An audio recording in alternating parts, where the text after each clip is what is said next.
Subscribe now and press the bell icon. Never miss an update.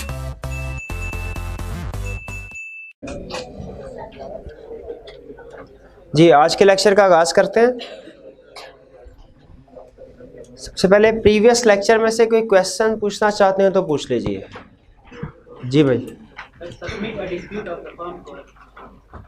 Submit dispute of firm to arbitration. कर के partners, बाकी partners की मर्जी के बगैर कोई अकेला पार्टनर अगर फर्म का कोई डिस्प्यूट चल रहा है उसे आउट ऑफ कोर्ट सेटलमेंट करने के लिए फैसला नहीं करेगा। आर्बिट्रेशन का मतलब यही होता है ना कि अदालत से बाहर फैसला करना। तो कहता है ये कलेक्टिव फर्म का फैसला होगा। एक इंडिविजुअल पार्टनर के पास अथॉरिटी नहीं होगी कि कोई भी लिटिगेशन कोर्ट के ज़रिए से सेटलमेंट करनी है या आउट ऑफ कोर्ट सेटलमेंट। ठीक है, लीगल केसेस के हवाले से जितने भी इश्यूज हैं वो सारे के सारे इम्प्लाइड अथॉरिटी में शामिल नहीं हैं।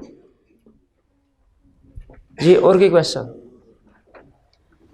चलिए क्वेश्चन की तरफ आते हैं, पास्ट पेपर के क्वेश्चन की तरफ। लास्ट लेक्चर में हमने लर्निंग ऑब्जेक्टिव 9, 10 और 12 ये 3 लर्निंग ऑब्जेक्टिव कवर किए थे। इनके पास्ट पेपर के क्वेश्चन डिस्कस करते हैं। सबसे पहले question number 30। Under the provisions of the partnership act 1932 list the restrictions imposed on the employed authority of a partner. Restrictions कौन सी वाली? हाँ, एम्प्लॉयड अथॉरिटी वाली बातें नहीं, जो एम्प्लॉयड अथॉरिटी में कवर नहीं होती वो बातें पूछ रहा है। 31. What is the implied authority of a partner? What condition should be met for the act of a partner to become binding on the firm?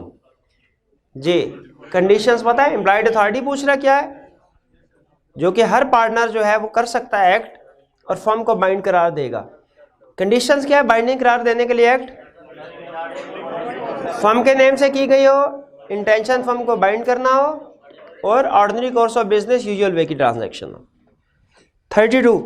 Authority of a partner to bind the firm is called implied authority. Lists the acts which cannot be exercised by a partner as his implied authority. Restrictions question number 30 को ही पूछ रहा है। Case studies जरा attentive होके पढ़िएगा। कह रहा है a partner of a firm borrows money on his own credit by giving his own promissory note for the same. ठीक है, मिस्टर ए ने, कोई पार्टनर था फर्म का, अपने अलहदा किसी सोर्स से उसने उधार लिया और उसके ऊपर अपना उसने प्रोमिसरी नोट दिया, यानी ये वादा किया कि मैं ये पे करूंगा, इंडिविजुअल ने। But he subsequently uses the proceeds of the note in the partnership concern. लेकिन बाद में वो पैसे पार्टनरशिप बिजनेस में यूज किए of his own free will, अपनी मर्जी से, without any reference to the lender to do so. और लेंडर के कहने पे नहीं, अपनी मर्जी से उसने उन पैसों को, कहीं से पैसे उधार लिए, उन पैसों को पार्टनरशिप बिजनेस में यूज किया, किसी के कहने पे नहीं, अपनी मर्जी से। A is the firm liable for the loan? नहीं, फर्म लायबल नहीं है, फर्म ने तो लोन लिया ही नहीं है, तो पार्टनर ने लिया है। लोन लेने के बाद पार्टनरशिप फर्म में यूज किया है, लेकिन वो पार्टनर का कैपिटल तो ट्रीट होगा, लोन ट्रीट नहीं होगा फर्म का। B. Would it make any difference if A borrowed money in the name of the firm but in excess of his authority? अब फर्म लायबल है अगर थर्ड पार्टी को पता ना हो इस अथॉरिटी के लिमिट होने का। ठीक है, अगर थर्ड पार्टी को नॉलेज नहीं है, एक्चुअल अथॉरिटी कम थी, तो फिर फर्म लायबल है। और इस सिचुएशन में फर्म लायबल है, लेकिन क्या फर्म इस पार्टनर को लायबल करार दे सकती है? यानी फर्म के जो बाकी पार्टनर्स हैं वो लोन तो रीपे कर देंगे, लेकिन क्या इस पार्टनर को बाद में पकड़ेंगे, भैया तुमने एक्चुअल अथॉरिटी से एक्सीड क्यों किया? बिल्कुल, जो नुकसान होगा ये पार्टनर पूरा करेगा। लेकिन थर्ड पार्टी के पॉइंट ऑफ व्यू से ये एक्ट वैलिड है, फर्म की लायबिलिटी अराइज होती है। 33 क्लियर है case? 34. X and Y are partners in a cloth business. Cloth business को जरा अंडरलाइन कीजिए, बिजनेस के नेचर बता दी उसने। X orders in firm's name and on the firm's letterhead to be supplied with 2 bags of wheat at his residence. X ने order किया firm के नाम से, फर्म के लेटरहेड पे, फर्म के नाम से किया, इंटेंशन भी फर्म को बाइंड करार देना थी कि 2 bags ऑफ वीट हमारी रेजिडेंस पे, उसकी रहायशगाह पे पहुंचा दिए जाए। Is the firm liable to pay the debt? क्यों नहीं? ऑर्डिनरी कोर्स ऑफ बिजनेस नहीं है फर्म का, क्योंकि बिजनेस तो है क्लॉथ का, ऑर्डर दे रहा है वेट का, क्लॉथ का देता तो फिर फर्म लायबल होती। 35 Taqi Saqib and Abrar are partners in a trading firm. By an agreement among themselves, they decided that no partner shall have the authority to buy or sell goods beyond the limit of rupees 20,000 without the consent of other partners. ये उन्होंने actual authority बता दी partners की कि 20,000 तक का partner कर सकते हैं, 20,000 से ज़्यादा की अगर सेल परचेज करनी है दूसरे पार्टनर से कंसल्ट करना पड़ेगा। इग्नोरेंट ऑफ दिस ट्रांजैक्शन, इस ट्रांजैक्शन से नावाकिफ होने की बिना पर Wajid sold goods worth rupees 45,000 to Saqib. Wajid को पता नहीं था कि ये लिमिटेशन है, उसने 45,000 की चीजें साकिब को सेल की। Who did not consult with other partner, Saqib ने अदर पार्टनर्स को कंसल्ट नहीं किया। In view of the provisions of Partnership Act 1932, explain whether the firm and its partners are liable to Wajid under the above circumstances. जी, क्या firm liable है? बिल्कुल liable है, क्योंकि ये पार्टनर्स की एम्प्लॉयड अथॉरिटी में, ठीक है। और फिर उस सेलर को नहीं पता था कि एम्प्लॉयड अथॉरिटी रिस्ट्रिक्ट की गई है। चलिए अब एक्सटर्नल थर्ड पार्टी के लिए तो लायबल है, mutual rights and liability discuss करते हैं। अब बाकी पार्टनर जो हैं, अगर इस ट्रांजैक्शन में लॉस होता है, क्या बाकी ट्रांजैक्शन लॉस बाकी पार्टनर्स रिकवर करवा सकते हैं लॉस को? बिल्कुल से रिकवर करवा सकते हैं। थर्ड पार्टी के लिए ये वैलिड होगा। 35 क्लियर। नेक्स्ट लर्निंग ऑब्जेक्टिव 10 का question, page 141, question 36। Under the provisions of the partnership act 1932 list the general duties of partner which can not be modified by an agreement amongst them. Absolute duty, duties rights तो हमने simple पढ़े ना, state पढ़े हैं। Duties को दो हिस्सों में क्लासिफाई किया है, कौन कौन सी? क्वालिफाइड और एब्सोल्यूट या जनरल। क्वालिफाइड कौन सी है? जो कि चेंज हो सकते हैं थ्रू एग्रीमेंट, और जो एब्सोल्यूट या जनरल है चेंज नहीं हो सकते। 30 से इसमें कोई इशू तो नहीं है। चलिए लिस्ट करने को कह रहा है, इसका मतलब एक्सप्लेनेशन की जरूरत नहीं है, एक्सप्लेनेशन की जरूरत नहीं है। 37 Rafiq, Bari and Furqan have decided to establish a partnership business for trading in medical equipments. In the absence of any express contract advise them of their mutual rights and liabilities under the provisions of partnership act 1932। सारे rights सारी liabilities describe कर देंगे जी, जो partnership act में लिखी, हाँ वही तो जो हम जो पढ़ रहे हैं ये वही है जो पार्टनरशिप एक्ट में लिखी हुई है। हाँ जी बिल्कुल बिल्कुल यही होगा। तो यही राइट्स एंड ड्यूटीज लिखनी है हमने, ठीक है। ड्यूटीज कौन सी वाली लिखेंगे? क्वालिफाइड वाली या एब्सोल्यूट वाली? दोनों लिखेंगे। जनरल ड्यूटीज कौन सी होती हैं? क्वालिफाइड वाली कि एब्सोल्यूट वाली? जनरल जो है क्वालिफाइड वाली होती हैं, ये हाल एब्सोल्यूट वाली होती है जो चेंज नहीं हो सकती। अच्छा मजाक कर रहा। Case studies question 38। अब केस स्टडी अटेंटिव होगी जरा।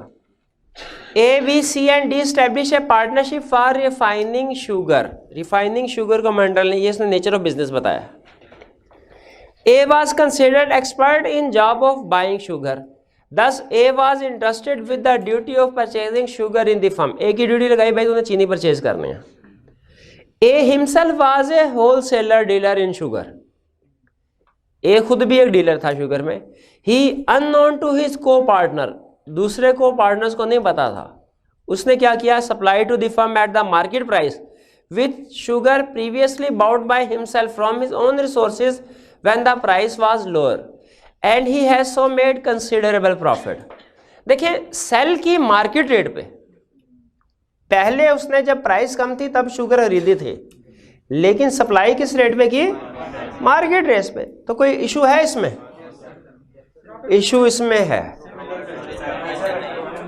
उसको पता नहीं है, उसने उसको डिस्क्लोज करना चाहिए था ये फैक्ट कि वो सिमिलर, एक तो सिमिलर बिजनेस और दूसरा फुल इंफॉर्मेशन डिस्क्लोज करनी चाहिए थी कि ये इस ट्रांजैक्शन में ये मैंने किस प्राइस पे खरीदा है।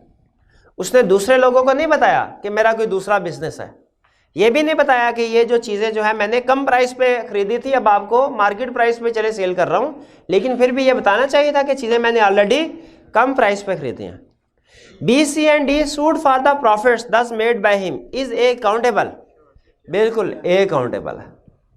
ठीक है, आप इसमें दोनों प्रोविजन डिस्कस कर सकते हैं, ये भी कि उसने फुल इंफॉर्मेशन प्रोवाइड नहीं की ट्रांजैक्शन की, उसे ट्रांजैक्शन की फुल इंफॉर्मेशन प्रोवाइड करनी चाहिए, और दूसरा ये भी कि उसने सिमिलर नेचर ऑफ बिजनेस जो है कर रहा है और इसको डिस्क्लोज नहीं किया। ठीक है, या इवन अगर अदर बिजनेस भी कर रहा है, ये वैसे रिफाइनिंग शुगर वाला है, दूसरा वो सेल परचेज ऑफ शुगर, ये डिफरेंट बिजनेस है या सिमिलर बिजनेस है? सिमिलर बिजनेस, हाँ, तो उसको डिस्क्लोज करना चाहिए था, डिस्क्लोज नहीं किया तो जितना भी सीक्रेट प्रॉफिट उसने अर्न किया उसे रीपे करना पड़ेगा।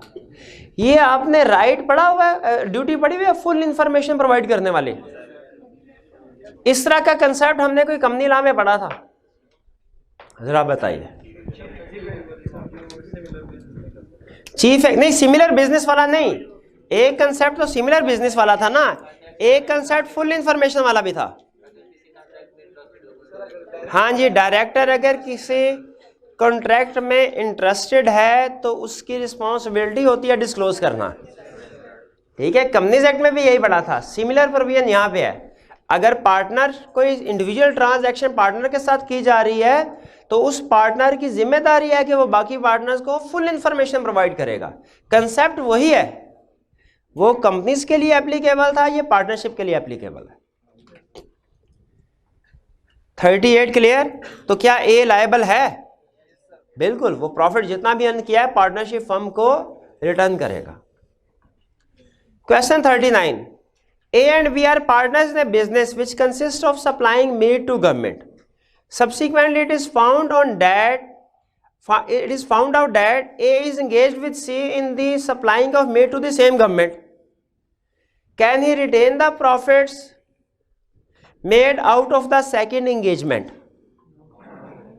जी, A और B की भी पार्टनरशिप है, A सिमिलर एंगेजमेंट में C के साथ भी सप्लाई कर रहा है मीट। जी, क्या, हाँ, सिमिलर बिजनेस है। क्या ए प्रॉफिट अपने पास रख सकता है? नहीं, उसे ये प्रॉफिट पार्टनरशिप फर्म को देना पड़ेगा। ठीक है, पार्टनरशिप फर्म को देना पड़ेगा। क्लियर हो गया ये बात? अच्छा, वैसे दोनों के लिए अजीब सी बात है, दोनों में सिमिलर बिजनेस है। अब ये नहीं पता ए एंड बी वाली पार्टनरशिप का प्रॉफिट ए एंड सी वाली फर्म को देगा या ए एंड सी वाली फर्म का प्रॉफिट ए एंड बी वाली को देगा। हो सकता है इधर का प्रॉफिट उधर, उधर का प्रॉफिट इसके हाथ में कुछ भी ना है भाई, लेकिन इसे चाहिए था ना, सिमिलर बिजनेस में अगर इंगेज कर रहा है हो रहा है तो बताता ये दूसरे पार्टनर को। ये क्लियर हुई बात? क्वेश्चन 40, आई कैप का क्वेश्चन बैंक में भी है। Suhail Talha Umair and company a partnership concern is engage in trading of cloth. Trading of cloth को अंडरलाइन कर लूं क्योंकि आपको नेचर ऑफ बिजनेस में फर्क पड़ता है concept. The firm bought a plot of land from shining star limited. Plot of land खरीद, तो ये नेचर ऑफ सिमिलर ट्रांजैक्शन तो नहीं है, और वैसे भी फर्म ने खरीदी है। After some time Talha and Umair on their own account bought 3 more plots of land in the same locality and made good profits. उसके बाद तलहा और उमैर ने खुद से भी प्लॉट खरीदे और अच्छा खासा प्रॉफिट कमाया। Suhail on becoming aware of such profit sued Talha and Umair for his share. उसने कहा भाई मुझे भी तो शेयर दो। Explain whether Talha and Umair are liable to share such profits with Suhail. देखिए एक चीज, सिमिलर नेचर की ट्रांजैक्शन नहीं है, डिसिमिलर बिजनेस। इससे एग्री करते हैं? क्या एक पार्टनर डिसिमिलर बिजनेस कर सकता है?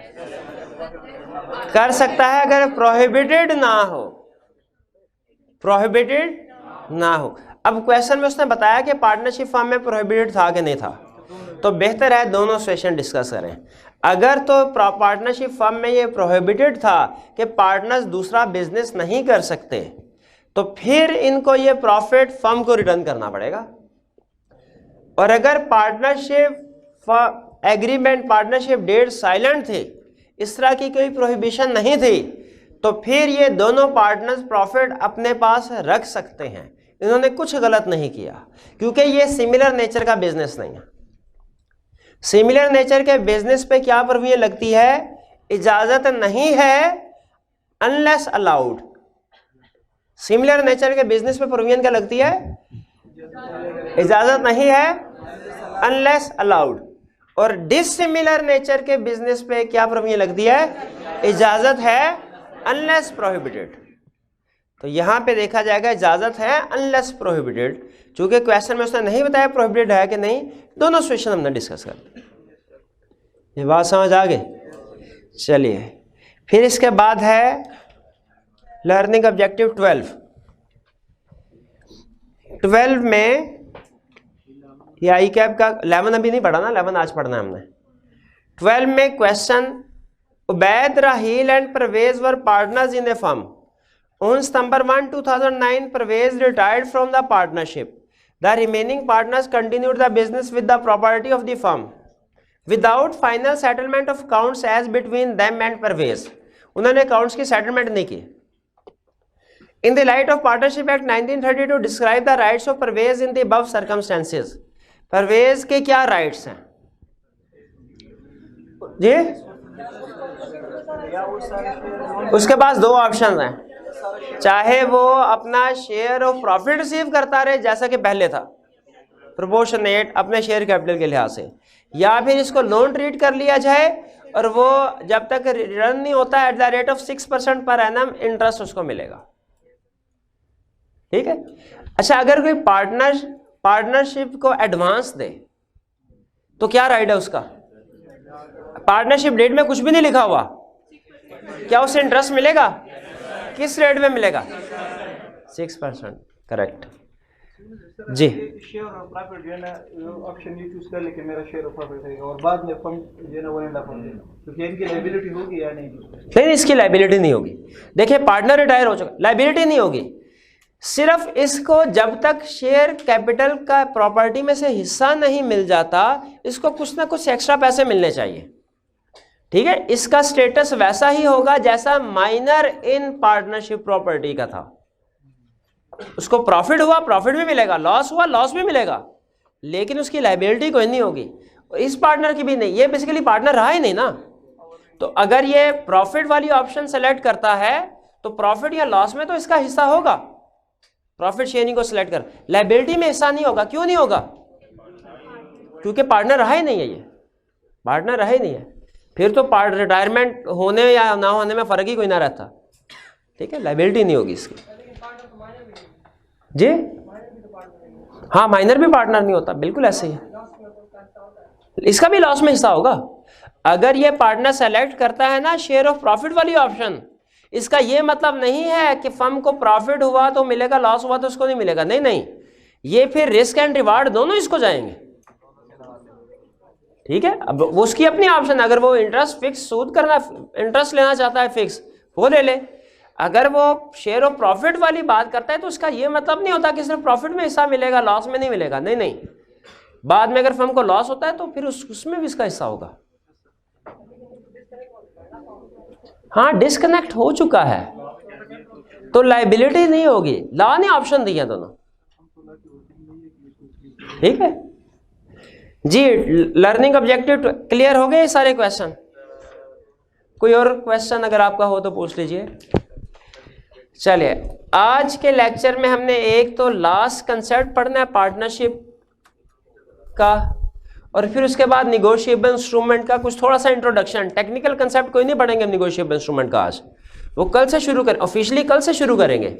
आज सिर्फ कुछ बेसिक कंसेप्ट जो हैं वो हम डिस्कस करेंगे। लेकिन पहले पार्टनरशिप एक्ट। लास्ट कंसेप्ट क्या है हमारा?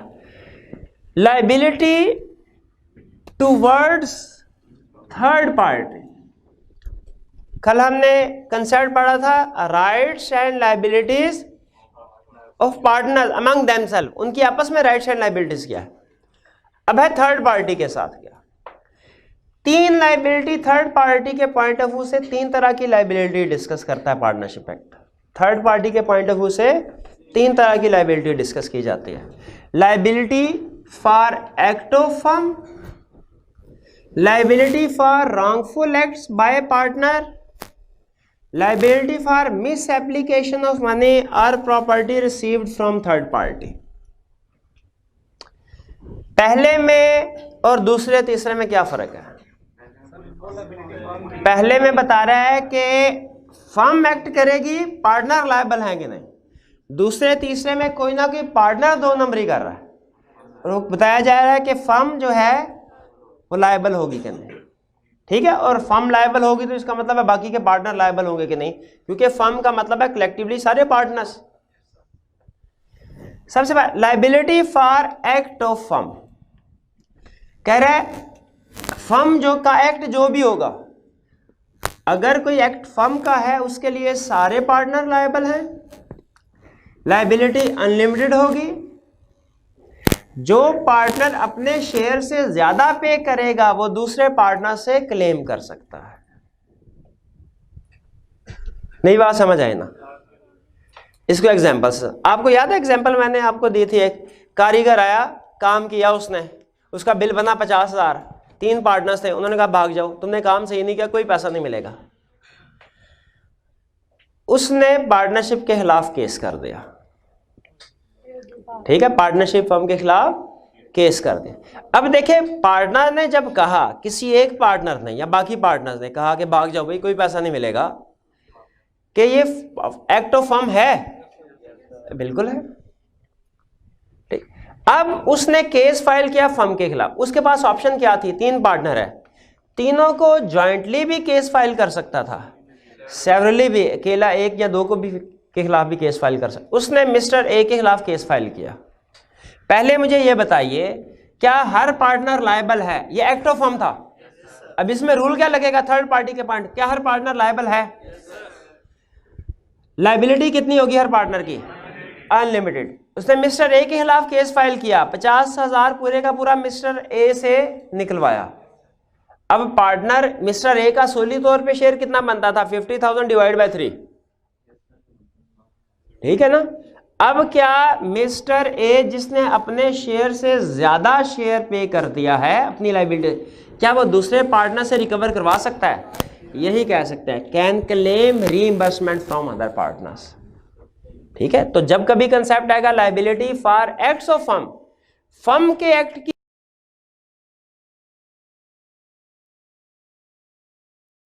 के लिए क्या लायबिलिटी होगी, तो आपने हमेशा जहन में ये कारीगर वाली एग्जांपल ले आनी है कि कारीगर को पैसे नहीं दिए थे फर्म ने, तो अब लायबिलिटीज क्या होगी पार्टनर की? पार्टनर सारे लायबल है, लायबिलिटी अनलिमिटेड है, जो पार्टनर अपने शेयर से ज्यादा हिस्सा देगा वो दूसरे पार्टनर से रीइंबर्स करवा सकता है।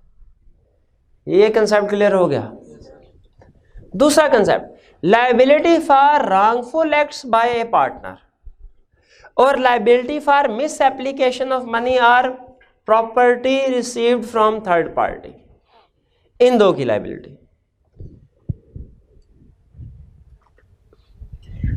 इन दोनों में अगर आप देखें तो आपको ज्यादा स्वेयर कौन से वाला लग रहा है? थर्ड वाली ज्यादा स्वेयर। इसमें लग रहा है जैसे उसने रॉन्गफुल एक्ट किया है, नेग्लिजेंस की होगी, कोई सही तरीके से काम नहीं किया होगा। इधर लग रहा है कि इसने कोई फ्रॉड वगैरह किया हुआ, ये ज्यादा स्वेयर, ये कम। इसकी एग्जांपल समझ है, liability for wrongful acts by a partner. कोई कस्टमर आया, उसने कहा सर आप फर्नीचर का काम करते हैं, फर्नीचर बनाना चाहता हूं। पार्टनर ने कहा अच्छा ऐसा कीजिए, आप अपनी लकड़ी आप हमें ला के दीजिए और हमें बता दीजिए जैसा आप शेप कहते हैं उस तरीके से आपका फर्नीचर तैयार कर देंगे, डिजाइन बता दीजिएगा। कस्टमर ने चीजें, लकड़ी जो थी वो ला दी, पार्टनर ए ने उस लकड़ी को छत पे रखवा दिया ओपन, और कहा कि सुबह जो है इस पे काम शुरू करवाते हैं। रात को बारिश शुरू हो गई और वो जो लकड़ी थी वो खराब हो गई। अब बताइए रॉन्गफुल एक्ट किया कि नहीं उसने? क्या बाकी के पार्टनर लायबल हैं? बिल्कुल बाकी के कह रहा है पार्टनर का एक्ट था गलत, फर्म लायबल है, लेकिन इस सिचुएशन में रॉन्गफुल एक्ट किया, पूरे का पूरा लॉस जो है वो किसको बेयर करना पड़ेगा? गिल्टी पार्टनर को।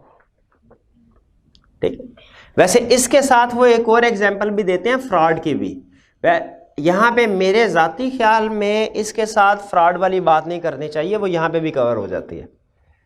ठीक है, लेकिन वो इसमें भी यही बता रहे हैं कि अगर कोई पार्टनर थर्ड पार्टी के साथ फ्रॉड करता है तो फर्म लायबल होगी, लेकिन पूरे का पूरा लॉस किसको बर्दाश्त करना पड़ेगा? इसके बजाय बेहतर आप फर्नीचर वाली एग्जांपल से इस कंसेप्ट को समझें। फ्रॉड वाली एग्जांपल यहाँ पे फिट करते हैं। Liability for misapplication of money receive और property received from third party. इसमें वो दो ऑप्शंस बताता है, दो केस डिस्कस करता है तीसरे वाले में। Liability for misapplication of money और property received from third party. दोनों केस में आपको बताता हूं, आपने फर्क बताना है दोनों में क्या है।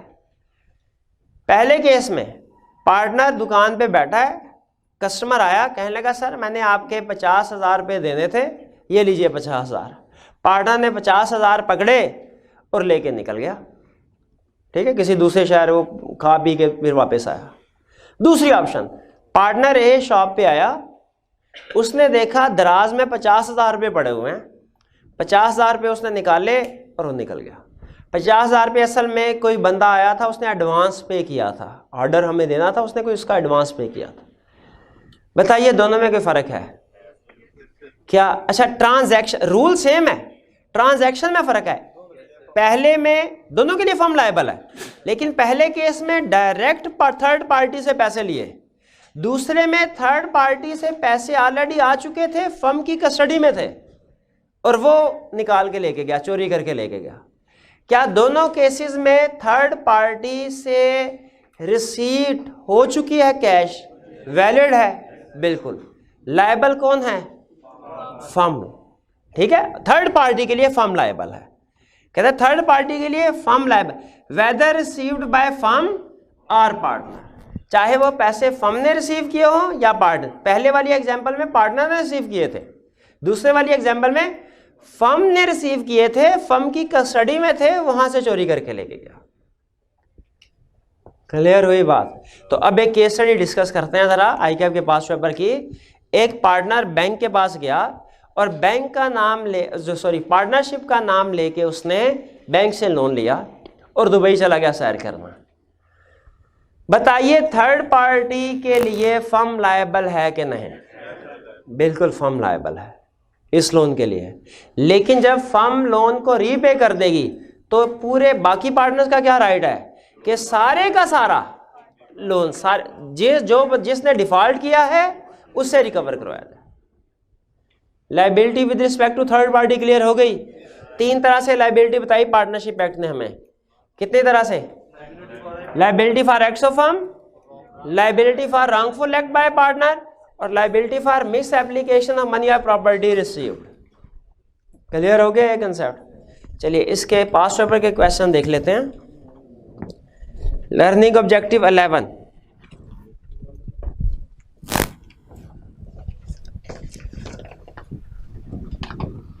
Question 41, describe the liabilities of, ये तो क्लियर क्वेश्चन उसी तरह उन्हीं हेडिंग्स में उसने पूछ लिया हमसे, रिप्रोडक्शन का क्वेश्चन।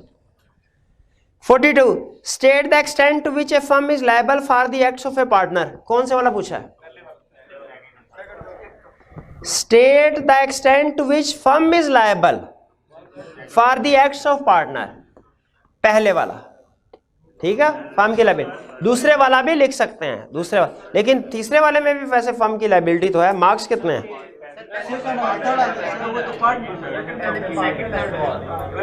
पहले वाला आएगा इसमें,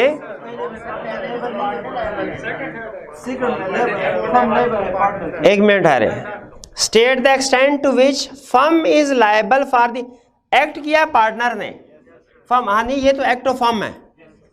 ठीक है, फर्म इज लायबल, ये सेकंड और थर्ड वाली बात आएगी, सेकंड और थर्ड वाली। 43, is a partner liable to third parties for the fraud committed by his co partners. जी बताइए। को पार्टनर ने फ्रॉड किया, क्या एक पार्टनर लायबल है?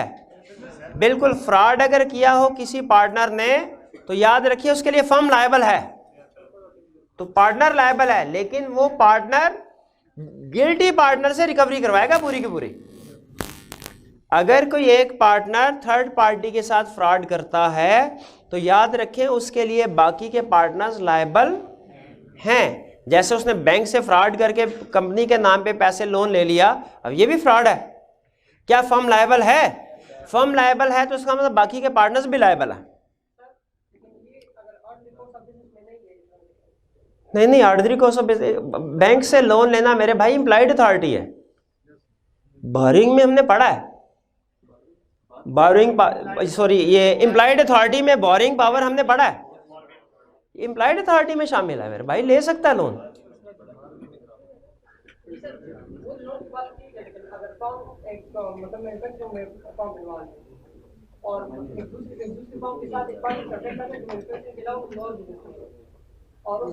नहीं भैया, सिंपल देखें, अगर एक फर्म फॉर एग्जांपल गारमेंट्स का काम कर रही है, क्या वो लोन ले सकती है बैंक से?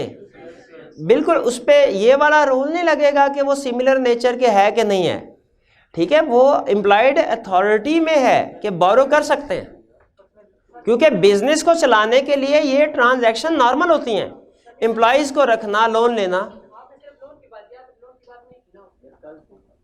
नहीं, मुझे आपका पॉइंट ऑफ व्यू समझ नहीं आ रहा, क्या कहना क्या चाह रहे हैं?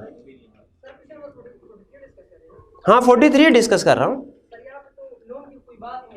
वो एग्जाम्पल दिया मैंने, लोन की कोई बात नहीं थी, एग्जाम्पल समझाना ये चाह रहा था कि उसने जो बोरोइंग की वो भी तो एक तरह से बैंक से फ्रॉड किया, पार्टनरशिप फर्म के नाम पे उसने लोन लिया, तो एक तरह से फ्रॉड की एक एग्जाम्पल दी मैंने आपको। एग्जाम्पल नहीं समझ आई, इसको छोड़ दे, सिंपल बताइए, एक पार्टनर थर्ड पार्टी के साथ फ्रॉड करता है फर्म के नाम पे, क्या बाकी पार्टनर लायबल हैं? यही समझाना चाह रहा हूं। फ्रॉड करना तो ऑर्डिनरी कोर्स ऑफ बिजनेस होता भी नहीं है कभी। नहीं बाद में देख लेना यार, मेरा लेक्चर आउट हो जाना मेरे भाई। हाँ मुझे नहीं, वैसे किसी और स्टूडेंट को अगर इनका पॉइंट ऑफ व्यू समझ आ गया तो वो बता सकता है, आपकी इशू तो नहीं है। कंसेप्ट देखिए, कंसेप्ट समझिए, कंसेप्ट क्या है? एक पार्टनर ने थर्ड पार्टी के साथ फ्रॉड किया फर्म के नाम पे, फर्म या बाकी पार्टनर लायबल हैं कि नहीं, यही समझाना है कि लायबल हैं, लायबल हैं, ठीक है, यही समझाना चाह रहा हूं। हाँ, जब वो थर्ड पार्टी को बाकी पार्टनर नुकसान पूरा कर देंगे, फिर वो किसको पकड़ेंगे? गिल्टी पार्टनर को, सारे का सारा नुकसान उससे रिकवर करवाएंगे। अब आते हैं 44 की तरफ।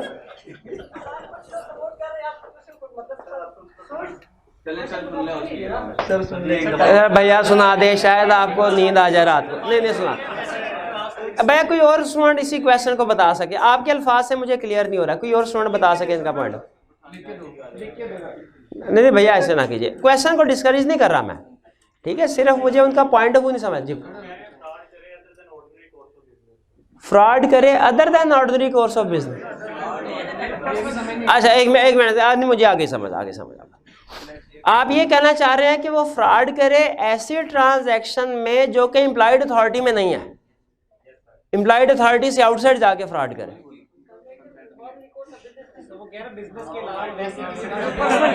नहीं, बिजनेस के अलावा वैसे किसी के साथ जाती तौर पे फ्रॉड करे, नहीं वो ये भी नहीं कह रहे।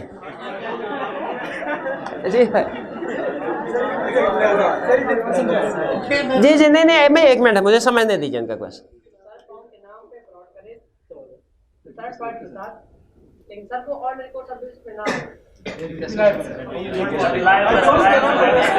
अच्छा, ऑर्डिनरी कोर्स ऑफ बिजनेस तो वही बात होगी ना, एम्प्लॉयड अथॉरिटी में नहीं है, तो फिर उसके लिए फर्म लायबल नहीं है, उसके लिए फर्म लायबल। देखिए एम्प्लॉयड अथॉरिटी,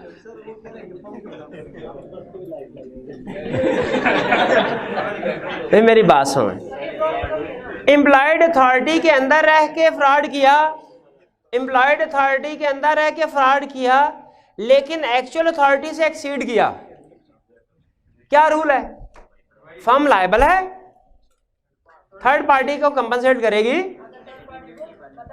हाँ जी। और एक्चुअल लायबिलिटी जो है, चूंकि उससे पार्टनर ने एक्सीड किया, सजा के तौर पे नुकसान पार्टनर भरेगा।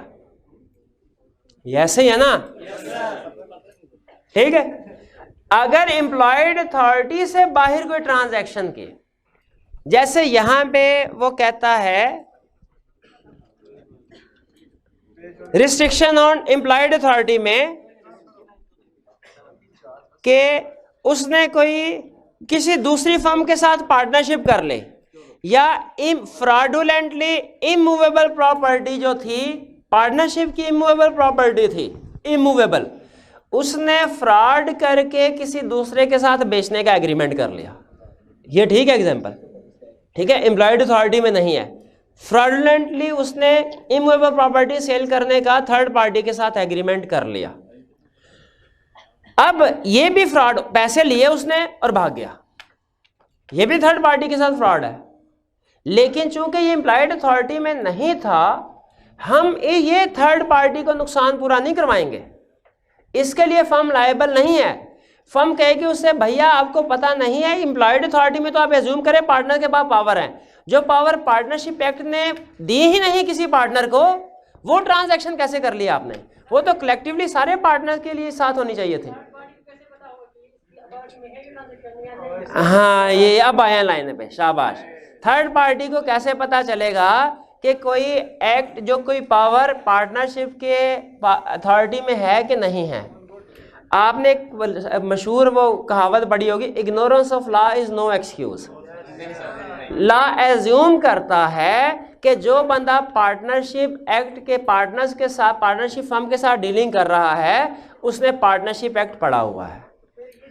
हाँ जी, तो फिर सुन लीजिए, ये वाले जो एम्प्लॉयड अथॉरिटी है, लॉ एज्यूम करता है, हर एक को पता है कि ये एम्प्लॉयड अथॉरिटी वाले काम पार्टनर कर सकता है, और जो रिस्ट्रिक्शन है ये वाले काम नहीं कर सकता एक पार्टनर।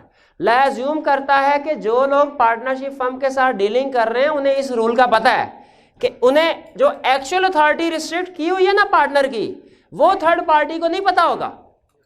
जैसे कंपनी में रूल था ना कि जो मेमोरेंडम है उसके बारे में बस सारी दुनिया को पता होगा, जो डील कर रहे हैं वो पढ़ें उसको, आर्टिकल्स के बारे में नहीं पता होगा। आर्टिकल्स के बारे में इंटरनल है ना डॉक्यूमेंट, इंटरनल उसी तरह यहाँ पे लॉ ये कहता है कि जो एम्प्लॉयड अथॉरिटी और रिस्ट्रिक्शन है, ये सारी दुनिया को पता होगा जो पार्टनरशिप के साथ डील कर रही है। लेकिन जो एक्चुअल अथॉरिटी अगर किसी पार्टनर की रिस्ट्रिक्ट की है, वो थर्ड पार्टी को नहीं पता होगा।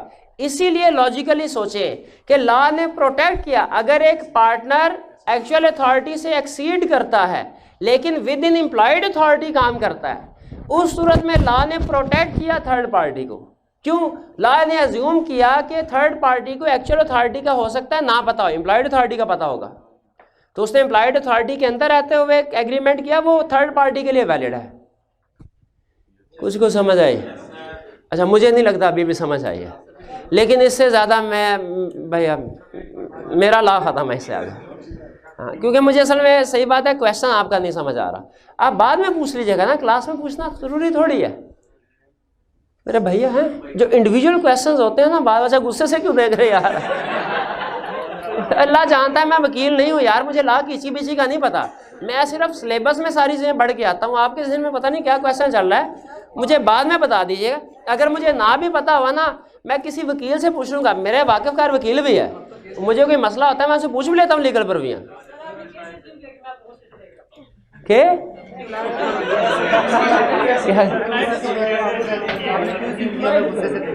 गुस्से से देख रहा हूँ? अच्छा अच्छा अच्छा, नहीं मुझे ऐसे लगा, मुझे ऐसे लगा। चले चलिए भाई ये बात समझ आई कि नहीं आई? नहीं, भूल गए सारा हम। चलिए, तो ये पार्टनरशिप को क्लोज कर दें। अब नेक्स्ट हमारा टॉपिक है निगोशिएबल इंस्ट्रूमेंट। ये किताबें बंद कर दे, किताब में नहीं देखना आपने, ये चीज़ें आपको किताब में नहीं मिलेगी जो आज के लेक्चर में बताने जा रहा हूँ, सिर्फ बेसिक्स डेवलप करने। अटेंटिव होके सुनिएगा, कंसेप्ट अहम है। निगोशिएबल इंस्ट्रूमेंट में एक है आई कैप की तरतीब। आई कैप की तरतीब चैप्टर की, देखिए चीजें आई कैप ने ठीक लिखी हुई, मैं ये नहीं कह रहा गलत लिखी, चीजें बिल्कुल ठीक लिखी हुई हैं, लेकिन उस तरतीब, हमारी जो सीखने की तरतीब होनी चाहिए इजी टू डिफिकल्ट। पहले किसी भी चैप्टर या कंसेप्ट को पहले आसान चीजें समझें, उसके बाद फिर उससे थोड़ी मुश्किल, फिर उससे मुश्किल। आई कैप के चैप्टर में, इस चैप्टर में चीजें तो सारी हैं, तरतीब थोड़ी सी अपोजिट है। पहले मुश्किल चीजें, फिर आसान, एंड में फिर मुश्किल। तो हमने क्या किया, हमने इनकी तरतीब थोड़ी आगे पीछे की। कंसेप्ट वही पढ़ेंगे और कंसेप्ट सारे पढ़ेंगे इंशाल्लाह, लेकिन तरतीब हमारी थोड़ी फर्क होगी। इससे आपको कोई इतराज तो नहीं है? आप ये तो नहीं कहेंगे सर पहले लर्निंग ऑब्जेक्टिव 7 करवा रहे हैं, बाद में 2 पे ले जाते हैं, फिर 12 पे ले जाते हैं, ये हम आगे पीछे कुछ समझ नहीं आ रही क्या? ऐसे तो नहीं होगा ना। इजाजत है मुझे लर्निंग ऑब्जेक्टिव इस चैप्टर में आगे पीछे करने की। नॉर्मली हमने और किसी चैप्टर में ये काम नहीं किया, लेकिन इस चलें। अब सुने, निगोशिएबल इंस्ट्रूमेंट।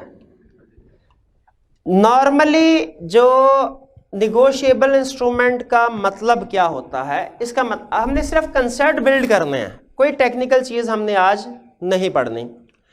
कंसेप्ट स्ट्रांग होगा तो इस चैप्टर को समझना बहुत आसान है। जहां पे कंसेप्ट आपका वीक गया ना, कि कोई चीज समझ ना आई, तो आगे चल के भी प्रॉब्लम हो सकती है आपको।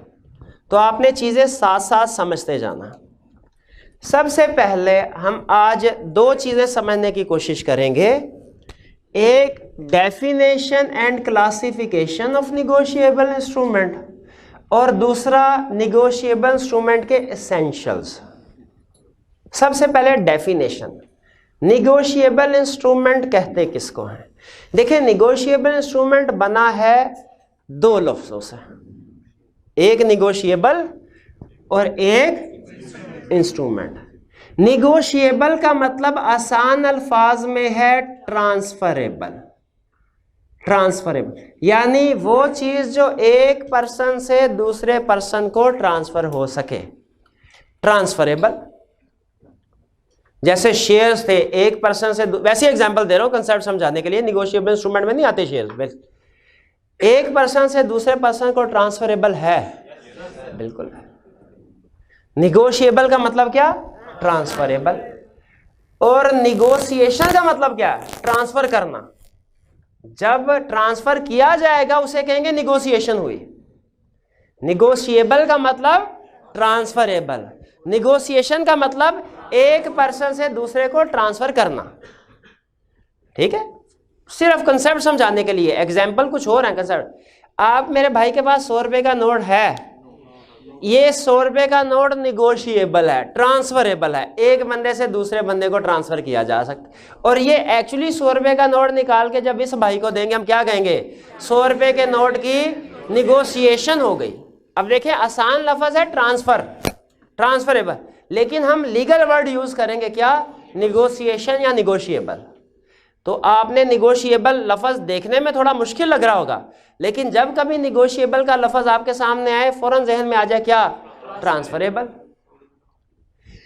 दूसरा, इंस्ट्रूमेंट का मतलब क्या है? इंस्ट्रूमेंट का मतलब है पीस ऑफ पेपर, पेपर, कागज लिखा हो, पीस ऑफ पेपर, जो जिसके पास होगा, जो किसी को राइट देता है। किस चीज का राइट?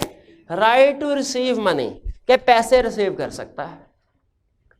इंस्ट्रूमेंट का मतलब क्या है? पीस ऑफ पेपर जो राइट देता है। किस चीज का right? Right to receive money. Negotiable instrument, फर्क समझ आ गया? अच्छा भाई, फर्ज कीजिए मैंने चेक लिखा और लिख के उसके ऊपर और कुछ नहीं, अमाउंट लिखी, साइन किया, ये भाई को दे दिया। क्या ये निगोशिएबल इंस्ट्रूमेंट है? पहले, क्या ये ट्रांसफर हो सकता है? बिल्कुल। मैंने इनको दिया, ये आगे इनको दे सकते हैं, वो आगे उनको ट्रांसफर कर सकते हैं। क्या जिस बंदे को भी ये चेक मिलेगा उसका right to receive money establish हो जाता है? बिल्कुल हो जाता है। तो ये एक निगोशिएबल इंस्ट्रूमेंट है। अच्छा, फर्ज कीजिए हम गए हफीज सेंटर, ये मेरे साथ एक्चुअली हुआ भी एक दफा। 50,000 का लैपटॉप लिया, कैश दिया, लैपटॉप लेके घर आए, पसंद नहीं आया। अगले दिन वापस करने के लिए गए, उसने कहा सर 25% वैल्यू कम होगी। मैंने कहा चल 75% दे। कहने लगा सर एक और मसला है। क्या? अभी पैसे नहीं है मेरे पास, आप ऐसा कीजिए मैं आपको लिख देता हूँ 40,000 रुपीज़ आपको दे दिए जाएंगे, हफ्ते बाद आके ले लीजिएगा। मैंने कहा शाबाश। अब ज़ाहिर मजबूरी थी, मैंने 40 उसको लैपटॉप दिया, उसने मुझे दुकान की पर्ची बना के उसके ऊपर लिख दिया 40,000 रुपीज़ दे दिए जाए। अब ये मेरे पास पीस ऑफ पेपर है, क्या निगोशिएबल इंस्ट्रूमेंट है ये? बिल्कुल है। अच्छा ये आगे ट्रांसफर भी हो। अब देखिए फीस सेंटर में आपको पता है मार्केट यूनियन होती है उनकी, सारे दुकानदार एक दूसरे को जानते हैं। अब अगर ये पीस ऑफ पेपर मैं किसी और दुकानदार के पास ले जाऊं, उससे 40,000 की शॉपिंग करूं और उसे कहूं ये 40,000 तुम ले लेना इस दुकानदार से, अगर तुम दुकानदारों का आपस में एक दूसरे की अच्छी नो हाउ है एक दूसरे के साथ, तो वो इसको एक्सेप्ट कर लेगा। ये क्या है? Negotiable instrument. क्या ये ट्रांसफरेबल है 1%? बिल्कुल। और इंस्ट्रूमेंट है यानी इससे right to receive money establish होता है? बिल्कुल होता है। यह समझ, निगोशिएबल इंस्ट्रूमेंट समझ आ गया? पीस ऑफ पेपर जिससे जो कि right to receive money establish होता है जिससे, और जो एक पर्सन से दूसरे पर्सन को ट्रांसफरेबल। अच्छा मुझे ये बताइए, फर्ज कीजिए कि मैं उसे कहता कि मुझे ये लैपटॉप इसकी बजाय दूसरा मॉडल चाहिए, और वो कहता अच्छा दूसरा मॉडल अगले हफ्ते आएगा, और ये लिख देता कि 1 हफ्ते के बाद आपको ये HP का नया मॉडल दिया जाएगा, ये पर्ची ले आइएगा, दे दी। अब बताइए ये निगोशिएबल इंस्ट्रूमेंट है कि नहीं? ये निगोशिएबल इंस्ट्रूमेंट नहीं। क्यों नहीं है? राइट टू रिसीव मनी, पैसे है ही नहीं, ये तो लैपटॉप चीज़ों की बात कर रहा है। निगोशिएबल इंस्ट्रूमेंट में तो पैसे होने चाहिए, पैसों के अलावा और किसी चीज़ का निगोशिएबल इंस्ट्रूमेंट नहीं होता। समझ आया? निगोशिएबल इंस्ट्रूमेंट कहता है निगोशिएबल इंस्ट्रूमेंट होते हैं 3 types, promissory note, bill of exchange, cheque. Cheque के बारे में तो आपको बताने की जरूरत ही नहीं है ना, चेक देखा ही होगा आपने। कोई बात नहीं, बाद में देख लीजिए, जब आप CA क्वालिफाई कर लेंगे तब देख लीजिए। प्रॉमिसरी नोट क्या होता है? मुझे उस दुकानदार ने, अब जरा देखिए स्टेप बाय स्टेप कहानी में ट्विस्ट आएंगे, लेकिन हमने कहानी के सारे करैक्टर्स को समझना है। अगर करैक्टर्स को समझ लिया तो निगोशिएबल इंस्ट्रूमेंट कोई इशू नहीं होगा। अगर उस बंदे ने कहा ये लीजिए सर बैंक MCB का चेक दे दिया मुझे, ये भी निगोशिएबल इंस्ट्रूमेंट है। ये वो निगोशिएबल इंस्ट्रूमेंट है जो प्रोबेबली सबसे ज़्यादा प्रैक्टिकली यूज होता है, चेक। अगर मुझे चेक नहीं देता, अपनी दुकान के कागज़ पे लिख देता है कि आप हफ्ते बाद मेरे पास आइएगा, मैं आपको 40,000 रुपया दे दूंगा, ये चेक नहीं है, कहते हैं प्रॉमिसरी नोट। एक वेरिएशन देखिएगा, उसने मुझे अपनी दुकान के कागज़ पे लिख के दिया क्या, भैया मेरे पास पैसे इस वक्त नहीं है, लेकिन नुक्कर पे एक और दुकान है, उसके साथ हमारी लेना देना चलता रहता है, उससे मैंने 40,000 लेने हैं, आप उससे जाके 40,000 ले लीजिए, मैं उसके नाम पे आपको रुका लिख देता हूँ। वो लिखता क्या है, ए नुक्कर वाले दुकान वाले, इस बंदे को जब ये तुम्हारे पास आए 40,000 रुपये दे दो, अगले हफ्ते जब ये बंदा तुम्हारे पास आए 40,000 दे दो, क्या मैं उससे ये रिसीव कर लूं? ये निगोशिएबल इंस्ट्रूमेंट है। इसमें और पहले वाले में फर्क है। पहले वाले में 2 पार्टीज थी, इसमें 3 पार्टीज हो गई, दुकानदार, मैं और वो नुक्कर वाला। मैं इससे ये कागज लेके घर चला जाऊं? ना ना ना ना ना ना, कागज क्या पता जब मैं हफ्ते बाद जाऊं नुक्कर वाला कहे मैं तो उसको जानता ही नहीं हूं, और मैं उधर आऊं वो भी दुकान बंद पड़ी हो, वो भी दुकान बंद पड़ी। भाई रिस्क है कि नहीं? क्या नुक्कर वाले के भी इस कागज पे साइन होने चाहिए कि नहीं? वो भी कहे हाँ वाकई मैं इस बंदे को जानता हूं और मैंने इसकी पेमेंट करनी है, ठीक है। तो मैं अब क्या करूंगा, मैं उससे कागज लूंगा, उससे कहूंगा भाई अभी ठहरो, मैं अभी 2 मिनट में आया, भागा भागा नुक्कर वाले के पास जाऊंगा, उससे कहूंगा भाई उसने ये बिल दिया है, जरा इसके ऊपर अगर तुम मानते हो कि तुमने इसके 40,000 देने हैं और ये भी मानते हो कि तुम अगले हफ्ते मुझे दे दोगे, तो इसको साइन कर लो। अगर वो साइन कर ले तो फिर इसकी अहमियत है, अगर वो साइन नहीं करता तो ये किसी काम का नहीं है। अगर साइन कर लिया तो फिर हम कहेंगे हाँ ये अब वैलिड हो गया, अब मैं घर चला जाऊंगा। तो promissory note, bill of exchange और चेक में फ़र्क है। चेक में जिस बंदे ने पेमेंट करनी है वो हमेशा बैंक होगा। प्रोमिसरी नोट और बिल ऑफ एक्सचेंज में जिन लोगों ने पेमेंट करनी है ये नॉर्मली कोई ना कोई ट्रेडर्स होते हैं। निगोशिएबल इंस्ट्रूमेंट याद रखें हमेशा कमर्शियल ट्रांजैक्शन में यूज होते हैं। ये मार्केट्स में बेतहाशा यूज हो रहे थे, प्रोमिसरी नोट भी, बिल ऑफ एक्सचेंज भी, चेक भी। आपने भी शायद कभी ना कभी प्रोमिसरी नोट किसी से लिया हो कि किसी ने कोई चीज़ वगैरह दी हो, उसने कहा अगले हफ्ते आके पैसे ले जा। ये कोई ये नहीं है कि ये एक्ट बना हुआ 1881 का है, 80 का, 81 का, पुराना है, 1872 है, कौन सा है? हाँ, ये 150 साल पुराना एक्ट है लेकिन आज भी एप्लीकेबल है। प्रोमिसरी नोट और बिल ऑफ एक्सचेंज में क्या फर्क है? प्रोमिसरी नोट में, बिल ऑफ एक्सचेंज में। अब सुनिए जरा अटेंटिव होके, निगोशिएबल इंस्ट्रूमेंट की डेफिनेशन समझ आ गई? निगोशिएबल का मतलब, इंस्ट्रूमेंट का मतलब पीस ऑफ पेपर जो right to receive money, right to receive money establish करता है। एग्जांपल्स क्या है निगोशिएबल इंस्ट्रूमेंट की? 3। कौन कौन सी? Promissory note, bill of exchange, cheque. सबसे ज्यादा कौन सा यूज होता है? चेक। लेकिन promissory note, bill of exchange भी यूज होते हैं। Promissory note, bill of exchange में बेसिक डिफरेंस क्या है? प्रोमिसरी नोट में 2 पार्टीज, बिल ऑफ एक्सचेंज में 3 पार्टीज।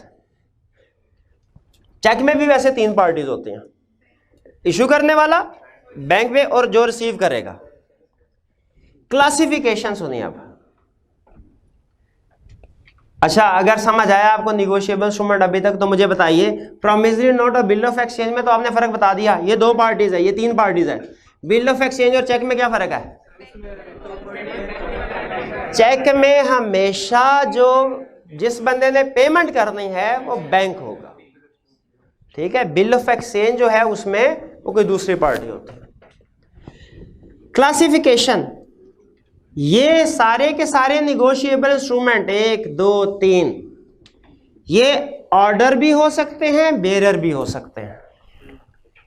निगोशिएबल इंस्ट्रूमेंट ऑर्डर भी हो सकता है, बेरर भी हो सकता है। ऑर्डर भी हो सकता है, बेरर। भाई मतलब क्या?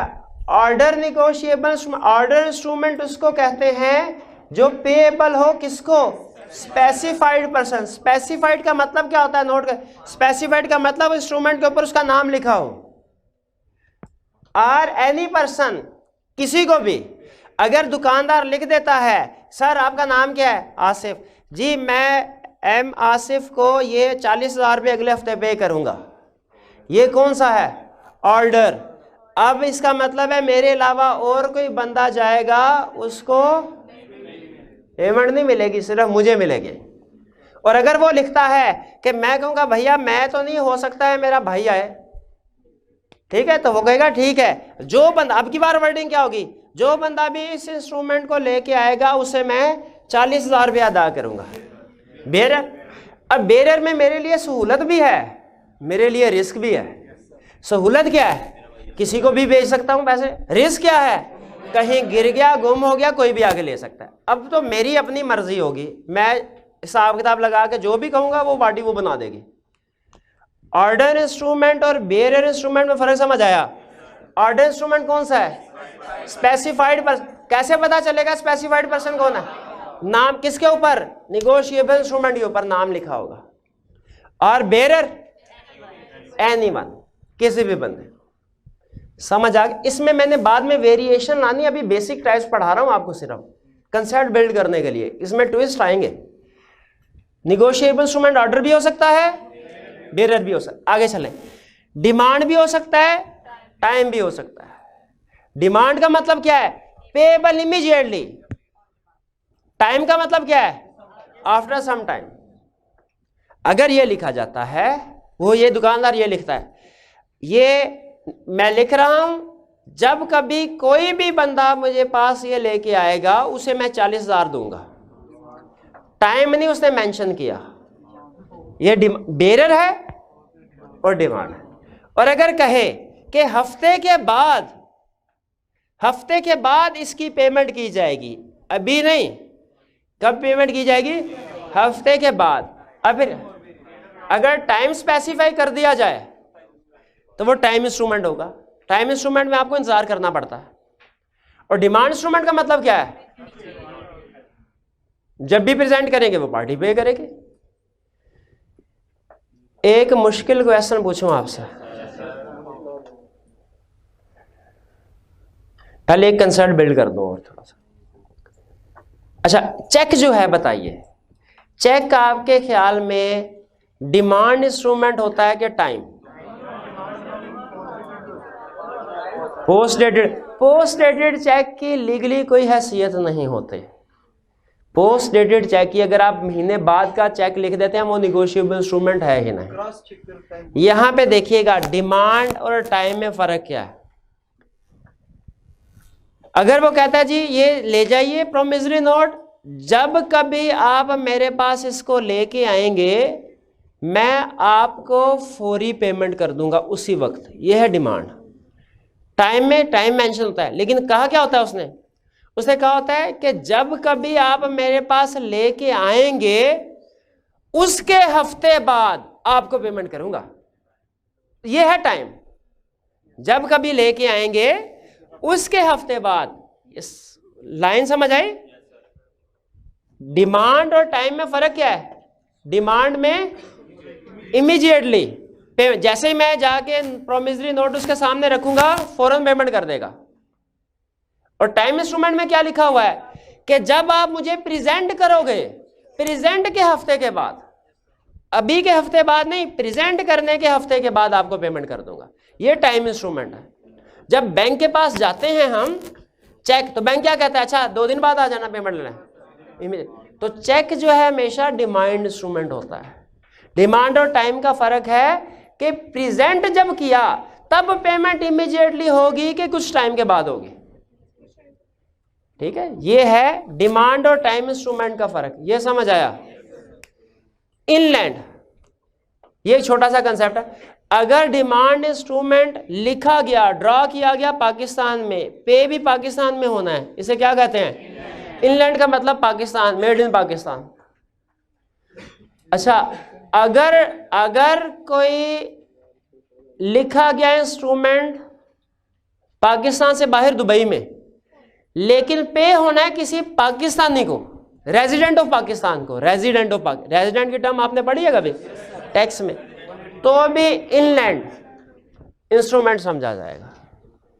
और जो इंस्ट्रूमेंट इनलैंड नहीं है वो क्या होगा? फॉरेन। आज के लिए इतना काफी। ये कंसेप्ट चले, मैं अभी अगर 2-3 मिनट एक्स्ट्रा मुझे दे दें, हाँ मैं जा रहा हूँ कंक्लूड, कल दोबारा समझा दूंगा, लेकिन पहले मुझे बता दीजिए निगोशिएबल इंस्ट्रूमेंट। निगोशिएबल का मतलब क्या है? इंस्ट्रूमेंट का मतलब क्या है? पीस ऑफ पेपर जो कि right to receive money establish करता है। टाइप्स कितने निगोशिएबल इंस्ट्रूमेंट की?